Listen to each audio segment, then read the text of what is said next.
لله وكفى وسلام على عباده الذين اصطفى أما بعد فأعوذ بالله من الشيطان الرجيم بسم الله الرحمن الرحيم إنا عرضنا الأمانة على السماوات والأرض والجبال فأبين أن يحملنها وأشفقن منها وحملها الإنسان إنه كان ظلوما جهولا سبحان ربك رب العزة عما يصفون وسلام على المرسلين والحمد لله رب العالمين اللهم صل على سيدنا محمد وعلى آل سيدنا محمد وبارك وسلم اللهم صل على سيدنا محمد وعلى آل سيدنا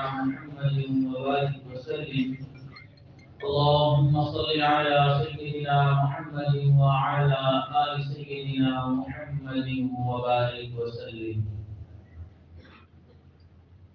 قرآن عظیم الشان اللہ رب العزت کا کلام انسانیت کے نام یہ قرآن مجید دستور حیات ہے منشور حیات ہے ضابطہ حیات ہے بلکہ پوری انسانیت کے لیے آب حیات ہے یہ قرآن مجید اللہ رب العزت کا کلام ہے اور اللہ رب العزت نے کائنات کی سچائیوں کو اس کے اندر جمع فرما دیا یہ قرآن مجید اندھیروں سے نکال کر روشنی کی طرف لے جانے والی کتاب قعر مذلت میں پڑے ہوں کو اوج ثریا پر پہنچانے والی کتاب اللہ سے بچھڑے ہوں کو اللہ سے ملانے والی کتاب ہے قرآن مجید کی تلاوت جہاں پر بھی کی جاتی ہے وہاں اللہ رب العزت کی رحمت چھم چھم برستی ہے یہ دلوں کو اپنی طرف کھینچنے والا مقناطیس ہے آپ نے دیکھا ہوگا کہ مقناطیس جہاں پر ہو لوگوں کو اپنی طرف لوہے کو اپنی طرف کھینچ لیتا ہے تو یہ قرآن مجید جہاں پر بھی پڑھا جا رہا ہو اللہ رب العزت کی رحمت کو اپنی طرف متوجہ کر لیتا ہے اس لیے فرمایا اذا قرئ القرآن فاستمعوا له وانصتوا لعلكم ترحمون جب قرآن مجید کی تلاوت کی جا رہی ہو اس کو خاموشی سے سنو تاکہ تمہارے اوپر رحمت نازل کی جائے یہ قرآن مجید ہمیں عزتیں دینے کے لیے آیا ہے یہ قرآن مجید ہمارے ایمان کی حفاظت کے لیے آیا ہے یہ قرآن مجید اللہ رب العزت کا پیغام ہے جس کے اوپر عمل کر کے ہم اللہ رب العزت کو راضی کر سکتے ہیں نوشیروان ایک بادشاہ گزرا ہے ایک مرتبہ اپنے دربار میں بیٹھا ہوا تھا تو ایک دیہاتی اس سے ملاقات کے لیے آ گیا تو باہر کھڑے ہوئے دربان نے سپاہی نے پوچھا کہ تم ملاقات کرنا چاہتے ہو اپنا تعارف کرواؤ تو وہ دیہاتی کہنے لگا کہ ایک عام معمولی آدمی ہوں دیہات کا رہنے والا ہوں کوئی تعلق اور کوئی واسطہ میرا بڑے لوگوں کے ساتھ نہیں ہے نہ میری کوئی پہچان ہے نہ جان ہے بس جی چاہتا ہے کہ میں بادشاہ سلامت سے ملاقات کروں تو سپاہی نے اندر پیغام بھیجا تو بادشاہ نے کہا کہ اس کو بھیج دو میں ملاقات کر لیتا ہوں تو جب یہ دیہاتی اندر آیا تو نوشیروان نے پوچھا کہ تمہارا تعارف کیا ہے دوبارہ پوچھا تو وہ دیہاتی کہنے لگا کہ بادشاہ سلامت میں سید العرب عربوں کا سردار ہوں اس نے کہا کہ تم نے پہلے میرے سپاہی کو تو بتایا کہ تمہارا کوئی تعارف نہیں ہے اور اب تم کہہ رہے ہو کہ تم سید العرب ہو وہ کہنے لگا کہ بالکل ایسا ہی ہے جب میں یہاں آیا تھا میری کوئی حقیقت نہیں تھی کوئی تعارف نہیں تھا لیکن اس وقت میں وقت کے بادشاہ سے ہم کلام ہو رہا ہوں، اس ہم کلامی کے نتیجے میں مجھے یہ اعزاز ملا کہ میں اپنے آپ کو سید العرب محسوس کرتا ہوں۔ اگر دنیا کے بادشاہوں سے کلام کر کے ایک انسان اپنے آپ کو سید العرب سمجھتا ہے تو اے امت مسلمہ صلی اللہ علیہ وسلم، نبی علیہ السلام کی امت، آپ کے اوپر اللہ کا کتنا احسان ہے۔ جس وقت چاہیں، جہاں پر چاہیں، جس موقع پر چاہیں، قرآن مجید کو کھول کر ہم مالک الملک اللہ رب العزت کے ساتھ ہم کلام ہو سکتے ہیں۔ یہ کتنا بڑا اعزاز ہے۔ حضرت موسیٰ علیہ السلام نے ایک مرتبہ اللہ رب العزت سے ہم کلامی کی تو کلیم اللہ ہے۔ ہم جب چاہیں اللہ رب العزت کے ساتھ ہم کلام ہو سکتے ہیں، کتنے اعزاز کی بات ہے۔ اللہ رب العزت نے یہ قرآن مجید کی امانت اس امت کے سپرد فرمائی۔ اب ہمیں چاہیے کہ ہم اس قرآن مجید کو پڑھیں، اس کو سمجھیں، اس سے اپنے تعلق کو قائم کریں، اس سے اپنے تعلق کو مضبوط کریں۔ آج ہماری پستی کی جو وجہ ہے، آج ہماری ذلت کی جو وجہ ہے، وہ قرآن مجید سے دوری ہے۔ حضرت شیخ الہند مولانا محمود الحسن رحمۃ اللہ علیہ، انہوں نے جیل میں وقت گزارا، انگریز نے ان کو جیل میں ڈالا اور کافی وقت گزارا۔ جب حضرت آزاد ہو کر باہر آئے تو حضرت نے خطاب فرمایا اور اس میں یہ بات فرمائی کہ میں کئی سال تک اس بات پر غور کرتا رہا کہ مسلمان تنزل کا شکار کیوں ہیں، ان کو عروج کیوں نہیں مل رہا۔ فرمایا میں دو باتوں پر ان کے نتیجے پر پہنچا ہوں۔ ایک تو یہ کہ مسلمان آپس میں مسلکی ان نفرت کے اندر اتنا محو ہو چکے ہیں کہ یہ نفرت ختم ہونے کا نام نہیں لے رہی۔ آپس میں مسلکی اختلافات اتنے عروج پر ہیں کہ مسلمانوں میں ہی نفرتیں آ گئی، اور دوسری وجہ مسلمانوں کے قرآن مجید سے دوری ہے۔ تو یہ وجہ ہے کہ آج ہم قرآن مجید سے دور ہیں۔ حضرات صحابہ کرام کے پاس کوئی اور علم نہیں تھا، یہ قرآن مجید کا علم تھا۔ نبی علیہ السلام یہی قرآن لے کر ان کے پاس آئے تھے۔ اتر کر حرا سے سوئے قوم آیا، وہ ایک نسخہ کیمیا ساتھ لایا، وہ بجلی کا کڑکا تھا یا صوت ہادی، عرب کی زمین جس نے ساری ہلا دی۔ یہ قرآن تھا جس نے حضرات صحابہ کرام کے دلوں کو بدل کے رکھ دیا تھا۔ یہی قرآن تھا جس کو سینوں سے لگا کر جب انہوں نے کفار کی طرف رخ کیا، اللہ رب العزت نے ان کو فتوحات عطا فرمائے۔ یہی قرآن تھا کہ اس قرآن کی برکت سے آج دین اسلام پوری دنیا میں پھیلا۔ صحابہ کرام یہی قرآن سینے سے لگا کر نکلے تھے۔ آج ہم نے اسی قرآن کو پس پشت ڈال دیا، جس کی وجہ سے آج مسلمان دعائیں بھی کر رہے ہیں، اس کے باوجود بھی ان کو عروج نہیں مل رہا۔ وہ معزز تھے زمانے میں مسلمان ہو کر، ہم خال ہوئے تارک قرآن ہو کر۔ تو اگر آج ہمیں عزت نہیں مل رہی، اس کی کچھ وجوہات ہیں۔ اس میں سے ایک وجہ قرآن مجید سے دوری ہے۔ ان اللہ یرفع بہذا الکتاب اقواما، اللہ اس کتاب کے ذریعے قوموں کو عزتیں عطا فرماتے ہیں، قوموں کو عروج ملتا ہے اس کتاب کی وجہ سے۔ حضرت عمر رضی اللہ تعالیٰ عنہ اپنے دور خلافت میں مکہ مکرمہ کی ایک پہاڑی سے گزر گئے، گزرتے ہوئے ایک جگہ جا کر رک گئے اور نیچے میدان تھا، وہاں پر دیکھنے لگ گئے۔ اب پیچھے پورا لشکر بھی موجود ہے، دوپہر کا وقت ہے، کڑکتی دھوپ ہے، لیکن سب پر اس پسینے میں شرابور بھی ہو رہے ہیں، لیکن کسی کی ہمت نہیں ہو رہی کہ امیر المؤمنین سے پوچھیں کہ حضرت اس وادی میں کچھ نظر تو نہیں آ رہا، آپ اس وادی میں کیا دیکھ رہے ہیں؟ لیکن جب وقت زیادہ گزر گیا تو ایک سپاہی آگے بڑھا، ایک ساتھی آگے بڑھا اور انہوں نے عرض کیا کہ حضرت کڑکتی دھوپ ہے، پیچھے لوگ کھڑے ہیں، آپ اس وادی میں کیا دیکھ رہے ہیں؟ حضرت فرمانے لگے کہ میں اس وادی کو دیکھ رہا ہوں، جب میں چھوٹا تھا، جوان العمر تھا، تو میرا والد خطاب مجھے یہاں بھیجا کرتا تھا کہ عمر جاؤ اور جا کر وہاں پر اونٹ چراؤ۔ تو میں اونٹ چرانے کے لیے اس وادی میں آتا تھا، مجھے اونٹ چرانے نہیں آتے تھے، جس کی وجہ سے میرے اونٹ خالی پیٹ گھر کو واپس لوٹتے تھے۔ میرا والد مجھے ڈانٹتا تھا، مارتا تھا، کہتا تھا عمر تجھے اونٹ چرانے نہیں آتے تو زندگی کیسے گزارے گا؟ لیکن آج اسلام اور قرآن کی برکت سے اللہ نے اسی عمر کو امیر المؤمنین بنا دیا۔ لیکن قرآن عزتیں دینے کے لیے آیا ہے۔ ان اللہ یرفع بہذا الکتاب اقواما، اللہ اس قرآن کے ذریعے قوموں کو عزتیں عطا فرماتا ہے۔ اس لیے ہمیں چاہیے کہ ہم اس قرآن مجید کے ساتھ نتی ہو جائیں، جڑ جائیں، اس کی تلاوت کریں، اس کو سمجھیں، اس کے معنی پر غور کریں، اس کا ترجمہ یاد کریں، ہمیں پتہ تو چلے کہ ہمارے محبوب ہمیں پیغام کیا دے رہے ہیں۔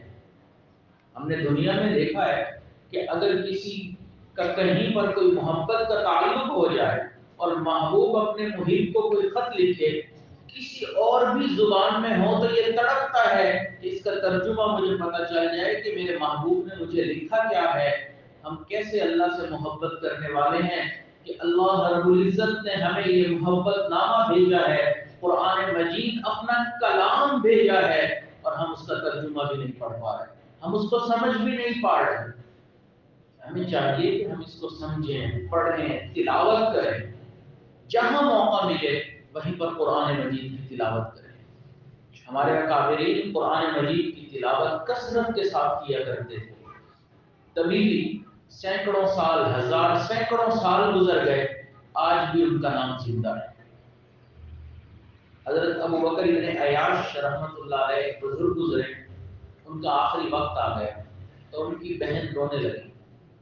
جب وہ رونے لگی تو انہوں نے پوچھا کیوں روتی ہو؟ تو وہ کہنے لگی کہ آپ میرے بھائی ہیں، آپ کا آخری وقت ہے، کسی بھی لمحے آپ کی روح پرواز کر جائے گی، تو آپ کی جدائی کا صدمہ ہے، اس وجہ سے میں رو رہی ہوں۔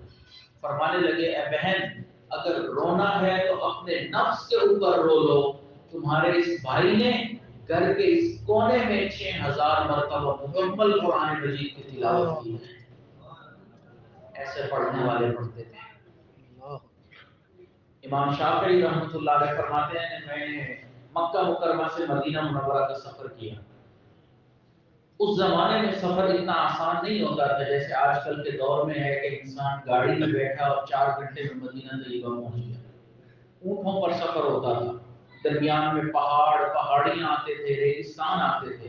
اب پہاڑ آتا تھا تو اونٹ اوپر چڑھتا تھا، پھر نیچے اترتا تھا تو وقت لگتا تھا۔ تو فرماتے ہیں کہ میں نے مکہ سے مدینہ تک کا سفر کیا اور مجھے اس سفر میں 16 دن لگ گئے، اور ان 16 دنوں میں میں نے 16 مرتبہ قرآن مجید مکمل پڑھ لیا۔ جن کو پھر قرآن مجید سے عشق ہوتا ہے، پھر وہ یہ نہیں دیکھتے کہ سفر کی مشکلات ہیں، ابھی میرے پاس وقت نہیں ہے، ابھی میں کاروبار میں مصروف ہوں، ابھی میں جاب کر رہا ہوں، ابھی میری ڈیوٹی ہے، ابھی میری نوکری ہے۔ کہتے ہیں جو بھی وقت مل رہا ہے غنیمت ہے، اسی میں قرآن مجید کی تلاوت کی جائے۔ امام اعظم ابو حنیفہ رحمۃ اللہ علیہ روزانہ ایک قرآن مجید تلاوت کیا کرتے تھے۔ جب رمضان المبارک کا وقت آتا، ایک مہینے کے اندر 61 مرتبہ قرآن مجید مکمل پڑھا کرتے تھے۔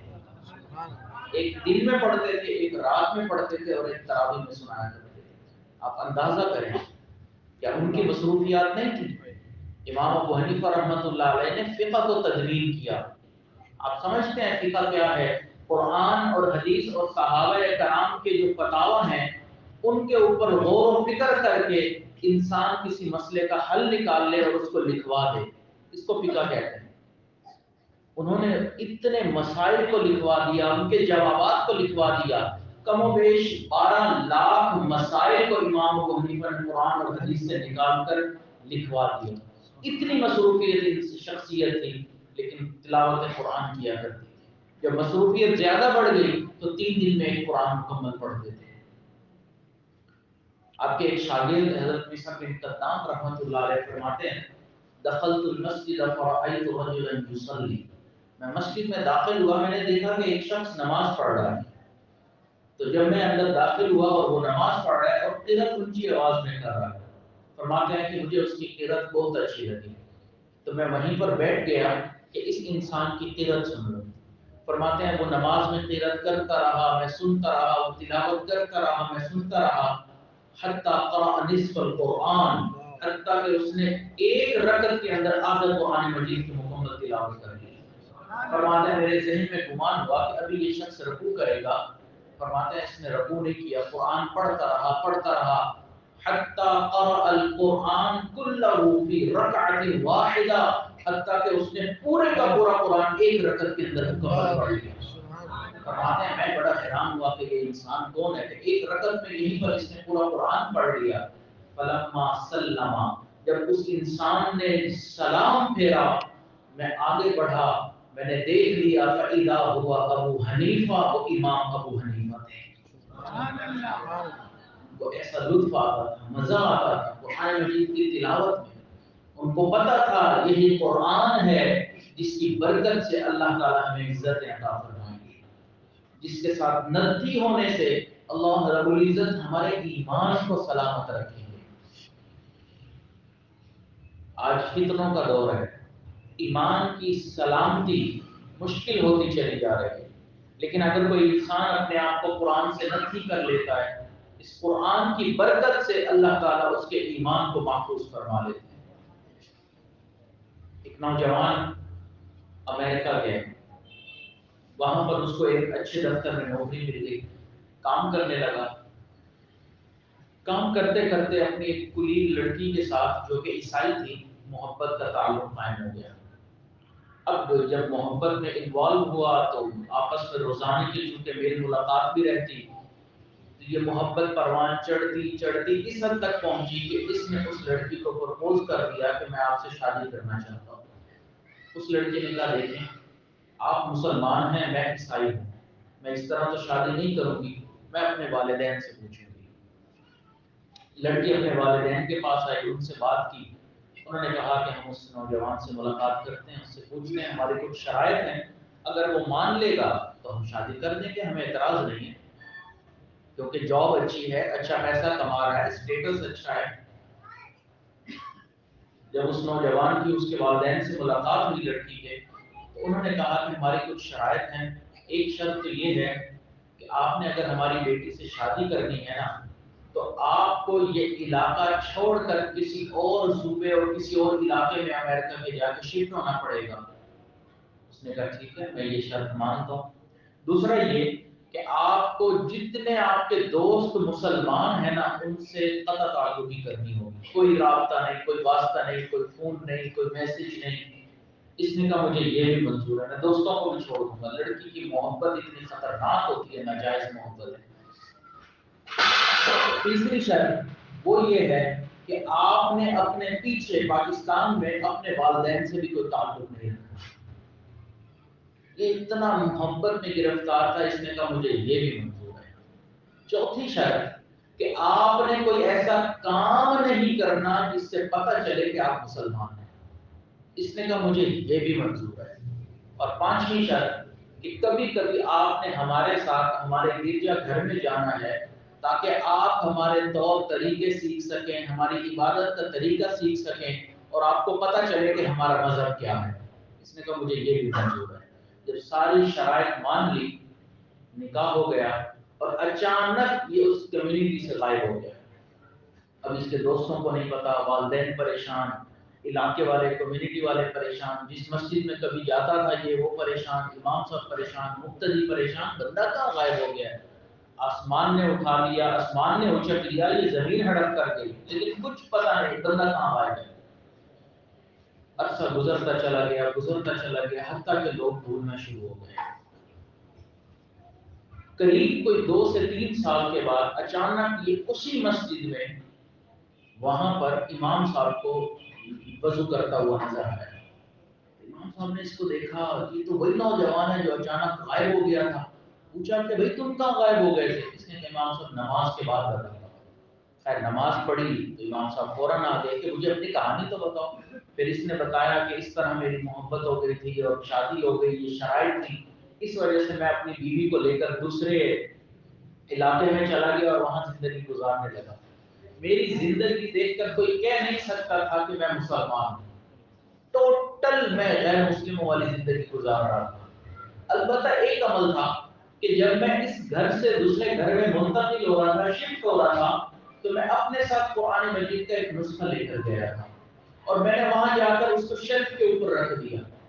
روزانہ دفتر سے نکلتا تھا، ایک نظر قرآن مجید کے اوپر ڈالتا تھا اور دل میں سوچتا تھا کہ تو بگڑ گیا، یہ تیرے رب کا کلام ہے اور سچا کلام ہے. اس کے علاوہ میری زندگی میں کوئی عمل نہیں تھا کہ پتہ چلے کہ میں بھی کوئی مسلمان ہوں.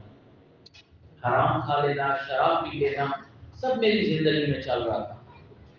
کہنے لگا کہ اسی طرح کرتے کرتے 2 سال کا عرصہ گزر گیا. ایک دن میں گھر آیا، میں نے شیلف کے اوپر نظر ڈالی تو وہاں قرآن مجید مجھے پڑھا ہوا نظر نہیں آیا. میں بڑا حیران ہوا کہ قرآن مجید یہاں پڑھا تھا، وہ کہاں گیا. تو میں نے اپنی بیوی سے پوچھا کہ یہاں ایک کتاب پڑھی تھی جو گرین کلر کے غلاف کے اندر تھی، وہ کتاب کہاں ہے؟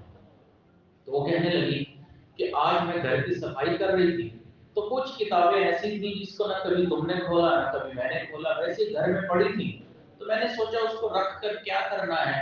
میں نے وہ ساری کتابیں اٹھا کر باہر کوڑے دان میں پھینک دی. جب کہتے ہیں میں نے یہ سنا تو میری اوپر ایک کب کبھی تاری ہو گئی کہ میرے رب کا کلام قرآن عظیم الشان کوڑے دان کے اندر ہے. میں بیوقوفانہ انداز میں اور مطلب عجیب انداز میں، پاگلوں والے انداز میں باہر دوڑا. میں نے قرآن مجید اٹھایا، صاف کیا، پاک کیا، اس کو چوما، سینے سے لگایا. تو میری بیوی کہنے لگی کہ یہ کیا ہے؟ تو میں نے اسے کہا کہ یہ میرے رب کا کلام ہے، قرآن ہے. تو وہ کہنے لگی کہ اچھا ابھی بھی تمہارے اندر مسلمانیت کے جراثیم موجود ہیں، میں تمہارے ساتھ نہیں رہنا چاہتی. میں نے اسے کہا تم نے کہیں جانا ہے تو جاؤ، میں اس قرآن کو نہیں چھوڑ سکتا.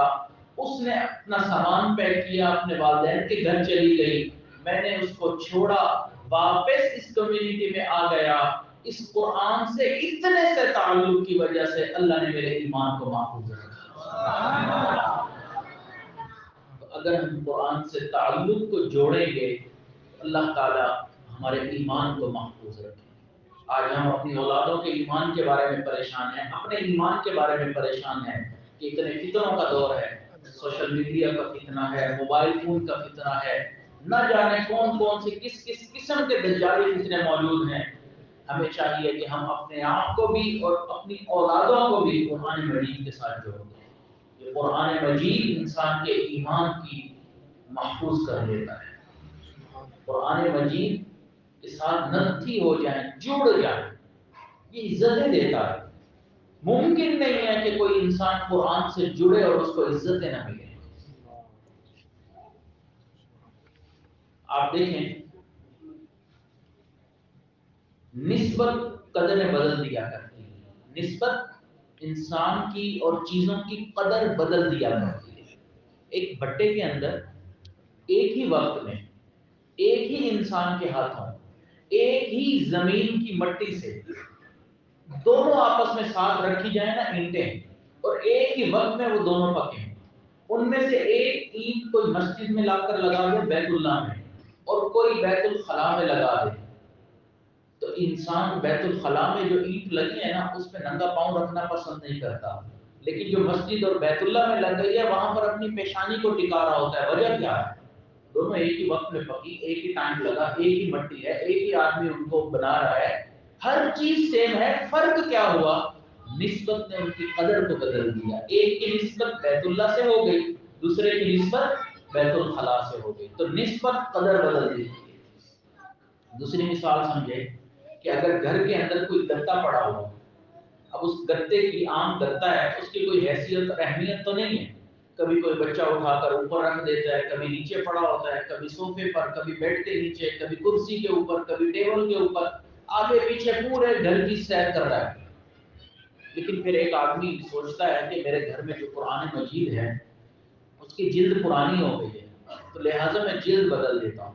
وہ اسی گتے کو لیتا ہے، اس کو صاف کر کے پاک کر کے قرآن مجید کی جلد بنا دیتا ہے.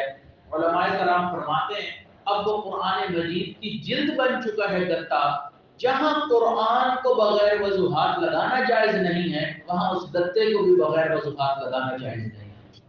ایک گتا ہے، اس کی اگر قیمت قرآن سے نتی ہونے کے بعد اتنی بڑھ گئی کہ بغیر وضوحات لگانا جائز نہیں ہے، اے انسان اگر تو قرآن سے نتی ہو جائے گا تو رب الجلال کے ہاں تیرا مقام کتنا بلند ہو جائے گا۔ اس لیے دنیا میں جس کو بھی عزتیں ملی ہیں اس قرآن کی برکت سے ملی ہیں۔ آج ہم جن کو کہتے ہیں یہ اولیاء اللہ ہیں، یہ اسلاف ہیں، یہ اکابر ہیں، یہ اللہ والے ہیں، یہ اللہ کے دوست ہیں، اللہ کے پیارے ہیں، ان کی دعائیں قبول ہوتی ہیں، آپ ان کی حالات زندگی میں پڑھیں، ایک بندہ بھی آپ کو ایسا نہیں ملے گا جو ان میں سے ہو اور قرآن سے اس کی دوستی نہ ہو۔ اگر کوئی انسان اولیاء اللہ میں شامل ہونا چاہتا ہے، اللہ کے دوستوں میں شامل ہونا چاہتا ہے، قرآن سے دوستی لگانی پڑے گی، اس کے بغیر کوئی چارہ نہیں۔ قرآن کو پڑھنا پڑے گا، عمل کرنا پڑے گا، اس سے دوستی لگانی پڑے گی۔ تو اس لیے ہمیں چاہیے کہ ہم بھی قرآن کے ساتھ نتی ہو جائیں، قرآن کے ساتھ جڑ جائیں۔ ہر کوئی قرآن کے ساتھ نہیں جڑ سکتا،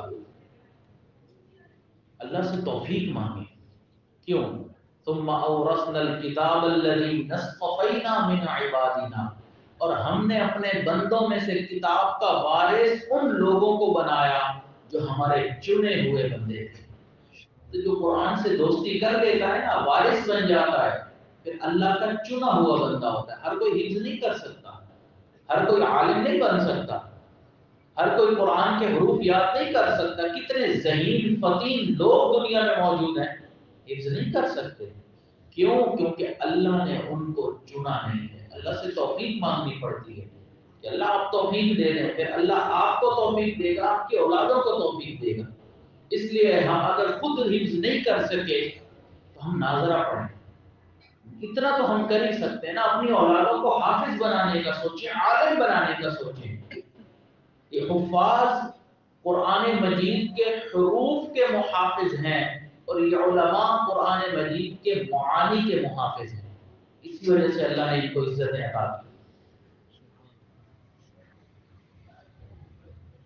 ایک آخری بات عرض کر کے بات مکمل کرتا ہوں۔ ایک یہودی تھا مدینہ طیبہ کا، وہ ایک مرتبہ سفر پہ گیا، تجارت کے سفر پہ۔ اس نے وہاں جا کر مدینہ طیبہ سے جو سامان لے کر آیا تھا وہ بیچا، اور مدینہ طیبہ جب واپس آنے لگا تو اس علاقے کا جو سامان تھا وہ لے کر آیا، تاکہ جب میں یہاں مدینہ طیبہ سے اس علاقے میں گیا سامان بیچا تو فائدہ ہوا، اب وہاں کا سامان مدینہ طیبہ بیچوں گا تو بھی فائدہ ہوگا، تاجر ایسے ہی ہوتے ہیں۔ تو اس نے وہاں سے کافی سامان خریدا۔ جب واپس آنے لگا تو اس کی ایک غلام کے اوپر نظر پڑی جو مارکیٹ میں بک رہا تھا، کمزور لاغر نوجوان۔ تو اس نے سوچا کہ کمزور سا نوجوان ہے، غلام ہے، بک رہا ہے، میں اس کو بھی خرید لیتا ہوں، مدینہ طیبہ جا کر کسی کو بیچ دوں گا، کچھ نہ کچھ تو پروفٹ ہو ہی جائے گا۔ اس نے اس کو بھی خرید لیا، مدینہ طیبہ آ گیا۔ وہاں پر اس نے اپنا سامان جب مارکیٹ میں لگایا تو بہت اچھا سامان تھا، ہاتھوں ہاتھ بک گیا، لیکن وہ جو اس کا غلام تھا نا وہ کمزور تھا، دکھنے میں لاغر تھا، کمزور تھا، دبلا پتلا تھا، لڑکا سا تھا، کوئی اس کو خرید نہیں رہا تھا۔ سب کہتے تھے اتنا کمزور ہے یہ کام کاج کیسے کرے گا، مشقت کیسے اٹھائے گا، لہذا خریدتا نہیں۔ اب اس یہودی مالک کو بڑا غصہ آتا کہ بھئی جب تک یہ نہیں بکے گا میں اپنے گھر نہیں جا سکتا، روزانہ مارکیٹ آنا پڑتا ہے، روزانہ اس کو یہاں بیچنے کے لیے کھڑا کرنا پڑتا ہے، تو اس کو غصہ آتا۔ تو اس نے یہ کیا کہ روزانہ دھوپ کے اوقات میں اس کو کہتا تم نے دھوپ میں کھڑے ہونا ہے، غصہ نکالتا نا اس طرح کہ تو بک نہیں رہا جس کی وجہ سے میں گھر نہیں جا پا رہا صحیح طرح سے۔ اب وہ نوجوان بیچارہ بے آسرا دھوپ کے اندر کھڑا رہتا۔ اب ایک دن مدینہ طیبہ کی ایک خاتون تھی، کمالی لڑکی، اس کا نام تھا سبیتا، وہ مارکیٹ سے گزری تو اس نے دیکھا کہ ایک نوجوان لڑکا ہے دھوپ کے اندر کھڑا ہے، بڑی حیران ہوئی۔ اس نے پوچھا یہ کیوں کھڑا ہے؟ تو لوگوں نے کہا کہ اس کا مالک اس سے ناراض ہے، اور اس ناراضگی اور غصے میں اس نے اس کو کھڑا کیا ہے، کیونکہ اس کی وجہ سے وہ گھر نہیں جا رہا اور اس کو کوئی خرید نہیں رہا۔ اس کے دل میں بڑا رحم آیا کہ ایک نوجوان ہے اس طرح بک رہا ہے اور اس غلام کو کوئی خرید نہیں رہا۔ فقط رحم دلی کی بنیاد پر اس سبیتا خاتون اور لڑکی نے نا اس غلام کو خرید لیا۔ مالک نے سوچا کہ شکر ہے میری جان چھوٹی، اس نے بیچا اور گھر آ گیا۔ سبیتا اس غلام کو گھر لے آئی۔ کچھ عرصے کے بعد مکہ مکرمہ کا ایک تاجر جس کا نام تھا حذیفہ، وہ مدینہ طیبہ آیا۔ بڑا لینڈ لارڈ، امیر ترین انسان تھا، تاجر تھا۔ اس نے جب یہ کہانی سنی نا کہ ایک لڑکی نے فقط رحم دلی کی بنیاد پر ایک غلام خرید لیا تو اس کو بڑا اچھا لگا۔ اس نے کہا کہ لگتا ہے کہ یہ خاتون اچھی نیچر کی ہے، تو اس نے ان کے گھر شادی کا رشتہ بھیج دیا۔ گھر والوں نے سوچا کہ مکہ مکرمہ کا رشتہ ہے، تاجر انسان ہے، اس زمانے کا آپ یوں سمجھ لیں ملینئر ہے، تو لہٰذا ہمیں رشتہ کر دینا چاہیے، تو والدین نے رشتہ کر دیا۔ اب سبیتا، حذیفہ اور یہ سالم یہ گھر میں وہاں کچھ دن رہے۔ پھر حذیفہ نے کہا کہ میں نے تو مکہ جانا ہے، تو وہ مکہ آ گئے، سبیتا ان کے ساتھ آ گئے۔ چونکہ یہ غلام تھے، یہ بھی سبیتا کے ساتھ مکہ مکرمہ آ گئے۔ اب ہوا یہ کہ اب سالم جو ہے وہ غلام تھے، لیکن حذیفہ نے کہا کہ میں اس کو اپنا بیٹا بنا لیتا ہوں، بیچارے کا کوئی ہے نہیں، کوئی آگے پیچھے، تو میں اس کو اپنا بیٹا بنا لیتا ہوں۔ اس نے آزاد کر دیا اور اس کو اپنا بیٹا بنا لیا، تو وہ مشہور ہو گیا کہ سالم مولا ابی حذیفہ، یہ مشہور ہو گیا اس کا نام۔ اب ابو حذیفہ جو تھے، ان کے مکہ مکرمہ میں ایک دوست تھے جن کا نام تھا عثمان رضی اللہ تعالیٰ، عثمان ابن عفان۔ تو یہ حذیفہ ان سے ملاقات کے لیے گئے۔ ظاہری بات ہے ملینئر کی جو دوستی ہوگی وہ بھی ملینئر سے ہی ہوگی نا، حضرت عثمان بھی بہت بڑے تاجر تھے۔ اب جب وہ حضرت عثمان کو ملنے کے لیے آئے نا، انہوں نے دیکھا کہ آج دوستی میں وہ گرم جوشی نہیں ہے، بدلے بدلے میرے سرکار نظر آتے ہیں۔ بڑے حیران ہوئے، کہنے لگے عثمان آج گرم جوشی نہیں ہے اس دوستی کے اندر، ملاقات میں، مسافے میں، معانقے میں، کیا وجہ ہے؟ وہ کہنے لگے کہ دیکھیں بھائی، بات ہے سیدھی سی، اللہ تعالیٰ نے اپنے محبوب اور اپنے پیغمبر کو اس دنیا میں مبعوث فرمایا، میں ان کے اوپر ایمان لے آیا ہوں۔ اب آپ ہیں مشرک اور کافر، نبی علیہ الصلوۃ والسلام کو مانتے نہیں اور میں ان کا ماننے والا، ہماری دوستی اب آگے نہیں چل سکتی۔ ہاں اس صورت میں چل سکتی ہے کہ اگر آپ بھی ایمان لے آئیں۔ حذیفہ نے سوچا کہ اتنا اچھا بہترین دوست ہے تو میں بھی کیوں نہ ایمان لے آؤں۔ وہ بھی نبی علیہ الصلوۃ والسلام کی خدمت میں آئے اور حضرت حذیفہ رضی اللہ تعالیٰ عنہ بھی ایمان لے آئے اور ابتدا میں مسلمان ہونے والوں میں شامل ہو۔ اب حضرت حذیفہ رضی اللہ تعالیٰ عنہ گھر آئے، انہوں نے اپنی بیوی سبیتا کو بتایا، کہا آپ جدھر میں ادھر میں بھی ایمان لاتی ہوں۔ نبی علیہ الصلوۃ والسلام کی خدمت میں حاضر ہو کر انہوں نے بھی کلمہ پڑھا۔ سالم آپ کا کیا معاملہ ہے؟ انہوں نے کہا جہاں آپ دو وہاں میں۔ سالم آئے اور انہوں نے بھی وہاں پر کلمہ پڑھ لیا۔ اب کچھ عرصے کے بعد اللہ رب العزت کے محبوب نے بتایا کہ غیر محرم سے پردہ ہوتا ہے، منہ بولے جو بیٹے ہوتے ہیں وہ چونکہ نسبی بیٹے نہیں ہوتے، ان سے پردہ کرنا ہوتا ہے۔ تو اب سالم کا معاملہ کیا کریں؟ سالم تو بیٹا تو بنایا ہوا ہے لیکن حقیقی بیٹا تو نہیں ہے۔ تو انہوں نے نبی علیہ الصلوۃ والسلام سے عرض کیا کہ اللہ کے محبوب، یہ شروع سے ہمارے گھر میں آتا جاتا ہے، جب سے چھوٹا سا تھا تب سے آ جا رہا ہے، تو ہم نے تو اس کو بیٹا بنایا ہوا ہے، تو کیا کریں؟ تو نبی علیہ الصلوۃ والسلام نے فقط ان کو اجازت دی کہ سالم سے آپ پردہ نہ کریں، آپ کے لیے اجازت ہے، یہ خصوصیت تھی ان کے لیے۔ اب لیکن انہوں نے سالم کو آزاد بھی کر دیا، بیٹا بھی تھا۔ نبی علیہ الصلوۃ والسلام پر جب قرآن نازل ہوتا تو حضرت سالم نبی علیہ الصلوۃ والسلام کی خدمت میں وقت گزارتے، قرآن سیکھتے، نبی علیہ الصلوۃ والسلام سے تلاوت سیکھتے، یاد کرتے۔ حضرت سالم نے نبی علیہ الصلوۃ والسلام سے اتنا قرآن سیکھا، اتنا عمدہ قرآن پڑھتے تھے، اتنا عمدہ کہ ایک موقع پہ نبی علیہ الصلوۃ والسلام نے فرمایا اگر تم نے قرآن سیکھنا ہے تو 4 لوگوں سے سیکھو، اور ان میں سے ایک حضرت سالم کا نام لیا۔ اتنا بہترین قرآن پڑھتے تھے، اللہ نے ان کو بہت پیاری آواز دی تھی، بہت پیارا قرآن پڑھتے تھے۔ یہ سالم اتنا پیارا قرآن پڑھتے تھے کہ ایک مرتبہ نبی علیہ الصلوۃ والسلام تشریف فرما تھے، حضرت عائشہ کو بلایا۔ حضرت عائشہ کو آنے میں تھوڑی دیر ہو گئی، پوچھا عائشہ دیر کیوں ہو گئی؟